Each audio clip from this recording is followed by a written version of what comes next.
ನನಗೆ ಯಾವತ್ತೂ ಭಾಳ ಆಶ್ಚರ್ಯ ಆಗೋದು, ಎಷ್ಟು ಸಮುದಾಯಗಳಿದೆ.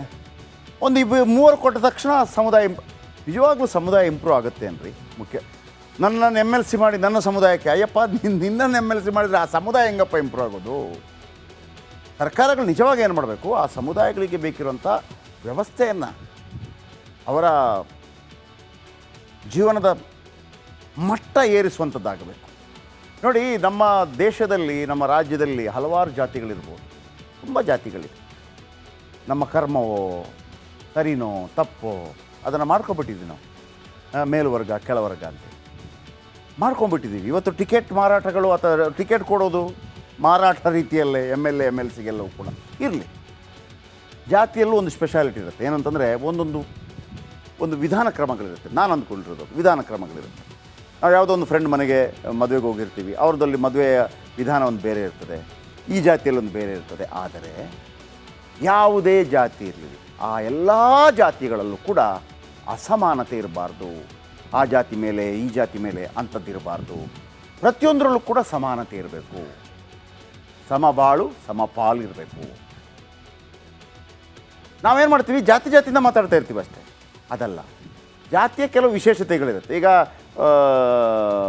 ಒಕ್ಕಲಿಗ ಜಾತಿಯಲ್ಲಿ ಆ ಆರಾಧನಾ ಕ್ರಮಗಳು ಒಂದು ವಿಶೇಷ. ಲಿಂಗಾಯತರಲ್ಲಿ ಆರಾಧನಾ ಕ್ರಮಗಳು, ಮದುವೆ ಕ್ರಮಗಳು, ಬೇರೆ ಬೇರೆ ಶುಭ ಕಾರ್ಯಗಳು ಬೇರೆ ಬೇರೆ ರೀತಿಯಲ್ಲಿರುತ್ತೆ.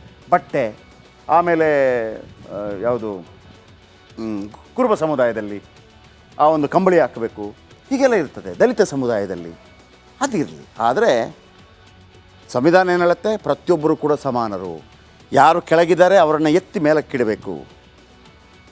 ಅದಕ್ಕೆ ಮೀಸಲಾತಿಗೆ ಮುಖಾಂತರ ಅವರು ಕೂಡ ಅದೇ ಫೋರ್ಸಲ್ಲಿ ಮುಖ್ಯವಾಹಿನಿಯಲ್ಲಿ ಓಡಬೇಕು. ಆದರೆ ನಮ್ಮ ರಾಜಕಾರಣಿಗಳೇನು ಮಾಡ್ತಾರೆ, ಆ ಜಾತಿಯ ಲಾಭ ಇಟ್ಕೊಂಡು ನನಗೆ ಎಮ್ ಎಲ್ ಸಿ ಮಾಡಿ. ಅರೆ, ನಿನಗೆ ಎಮ್ ಎಲ್ ಸಿ ಮಾಡಿದರೆ ಆ ಜಾತಿಯೆಲ್ಲಪ್ಪ ಉದ್ಧಾರ ಆಗುತ್ತೆ. ಎಷ್ಟು ಎಮ್ ಎಲ್ ಸಿಗಳಿಲ್ಲ, ಎಷ್ಟು ಎಂ ಪಿಗಳಿಲ್ಲ, ಎಲ್ಲ ಜಾತಿಯಲ್ಲೂ ಮ್ಯಾಕ್ಸಿಮಮ್ ಇದ್ದಾರೆ. ಸಮುದಾಯ ಇಂಪ್ರೂವ್ ಆಗಲಿಲ್ಲ. ವಾಲ್ಮೀಕಿ ನಿಗಮದ ದುಡ್ಡು 182 ಕೋಟಿ ಲಪಟಾಯಿಸಿದಾಗ ಆ ಸಮುದಾಯ ಬರಬೇಕಾಗಿತ್ತಲ್ಲ. ನಮ್ಮ ದುಡ್ಡು ಕೊಡಿ, ಅಲ್ಲೇ ನಾವೇನು ಮಾಡ್ತೀವಿ, ಕಾಂಗ್ರೆಸ್ ಬೇರೆ ಬಿ ಜೆ ಪಿ ಬೇರೆ, ಹಂಗಾಗಬಾರ್ದು. ವಾಲ್ಮೀಕಿ ಸಮುದಾಯ ಕಾಂಗ್ರೆಸ್, ವಾಲ್ಮೀಕಿ ಸಮುದಾಯ ಬಿ ಜೆ ಪಿ, ಹಂಗಾಗಬಾರ್ದು. ವಾಲ್ಮೀಕಿ ಸಮುದಾಯ ಒಂದೇ. ಸರ್ಕಾರ ಯಾವುದೇ ಬರಲಿ, ಅವರಿಗೆ ಬೇಕಿರುವಂಥ ಸವಲತ್ತು ಒಂದೇ ಆಗಿಲ್ಲ. ಬನ್ನಿ, ಯಾರ್ಯಾರಿಗೆ ಡಿ ಸಿ ಎಮ್ ಆಗುವ ಆಸೆ ಇದೆ? ಸತೀಶ್ ಜಾರಕಿಹೊಳಿ ಪರಿಶಿಷ್ಟ ಪಂಗಡದಿಂದ ಒಂದು ಆಸೆ ಇದೆ ಅವರಿಗೆ. ಸತೀಶ್ ಜಾರಕಿಹೊಳಿ ಅವರಿಗೆ, ಇದೇ ಸತೀಶ್ ಜಾರಕಿಹೊಳಿ ಅವರು ಈ ವಾಲ್ಮೀಕಿ ಸಮುದಾಯಕ್ಕೆ ಸೇರಿದವರು. ಅವರು 181 ಕೋಟಿ ಬಗ್ಗೆ ಮಾತಾಡಲೇ ಇಲ್ಲ.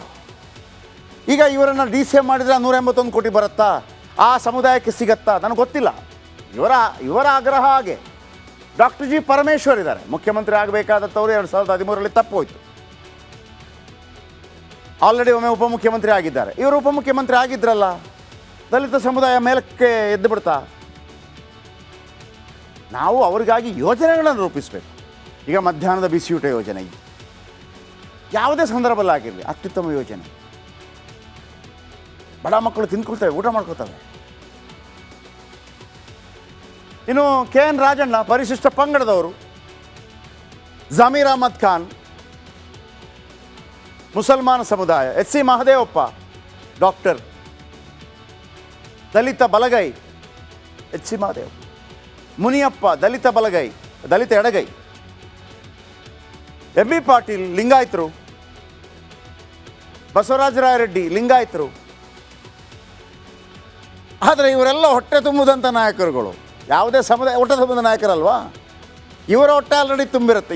ಇದು ನಾನು ಪಕ್ಷಾತೀತವಾಗಿ ಹೇಳ್ತಾ ಇದ್ದೀನಿ. ಇವ್ರದ್ದು ಆಲ್ರೆಡಿ ಹೊಟ್ಟೆ ತುಂಬಿದೆ. ಇವರನ್ನು ಮಾಡಿದ ತಕ್ಷಣ ಸಮುದಾಯ ಹೆಂಗೆ ಇಂಪ್ರೂವ್ ಆಗುತ್ತೆ? ಆ ಸಮುದಾಯಕ್ಕೆ ಎಜುಕೇಷನ್ ವೈಸ್, ಮನೆ ವೈಸ್, ಬೇರೆ ಬೇರೆ ರೀತಿಯಲ್ಲಿ ಸವಲತ್ತುಗಳನ್ನು ಒದಗಿಸುವಂಥದ್ದಾದರೆ ನನ್ನಿಂದಾನೇ ಆಗುತ್ತೆ. ಓಕೆ, ರಾಜ್ಯಕ್ಕೆ ಹಿಂಗೆ ನಡೆಯೋದು ನಡೀಲಿ ಬಿಡಿ. ಇನ್ನು ಇದೆಲ್ಲವಾಗ್ತಿರೋದು ಡಿ ಕೆ ಶಿವಕುಮಾರನ್ನು ಕಟ್ಟಿ ಹಾಕೋದಕ್ಕೆ. ಯಾಕೆ ಅಂತ ಹೇಳ್ಬಿಡ್ತೀನಿ ನಿಮಗೆ, ಒಂದೇ ಸಿಂಪಲ್. ಇದರೆಲ್ಲ ಮ್ಯಾಕ್ಸಿಮಮ್ ಸಿದ್ದರಾಮಯ್ಯ ಆಪ್ತರು. ಇವರಿಗೆಲ್ಲ ಒಂದು ಭಯ ಇದೆ. 2 ವರ್ಷ ಕಳೆದ ನಂತರ ಸಿದ್ದರಾಮಯ್ಯನವರು ಮುಖ್ಯಮಂತ್ರಿ ಪಟ್ಟದಿಂದ ಕೆಳಗಿಳಿದ್ರೆ ಈ dashing hero D K Shivakumar ಬಂದುಬಿಟ್ರೆ, ಡಿ ಕೆ ಶಿವಕುಮಾರ್ ಹೆಂಗೆ ದೊಡ್ಡ ಆ ಸೈದ್ಧಾಂತಿಕವಾಗಿ ಅಥವಾ ಎಲ್ಲ ಆ ಥರದ್ದಲ್ಲ ಇವ್ರದ್ದೊಂಥರ ಏಕ್ ಮಾರ್ ದೋತು ಕೂಡ ರೀತಿಯ ರಾಜಕಾರಣ.